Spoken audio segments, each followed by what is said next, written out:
You know, it's amazing. I mean, we take a lot of pride in our work. It's the only place in the world that you can build ships like this. So it's really makes us proud.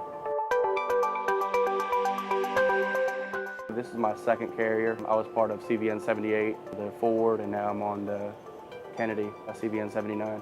We learn lessons from the Ford, and we incorporate all that. The same jobs that we were doing on the Ford, we can do them, you know, differently and more efficiently on this carrier because, one, we've got the experience, and two, the technology advances are just really helping us out. As a pipe fitter, my foreman, Chelsea Baker, she comes in and she'll show me the job, go over the job with me, and show me the new tools we're using. You know, it's like all of a sudden we have all of this new technology at our fingertips. So we're now learning how do I use this technology? How do I use this technology to better my job and make it more efficient? I mean, I think everybody has a sense of excitement about what's next.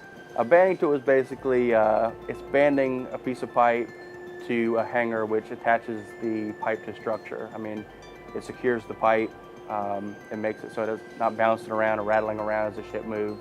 Holds it in place, basically. The new tool we're using for banding, it's really a game changer for banding hangers. I mean, it's safer. You don't have to handle the bands as much. The bands can get pretty sharp, so that's big. It's quicker, it's more efficient, and also it can get into tighter spots. I mean, spots you couldn't get an older banding tool in before, you can get this new banding tool in. So it's really a game changer. I mean, all these tools and digital copies of drawings and everything, it's a game changer for shipbuilding. So it's technology and manual tools all coming together as one.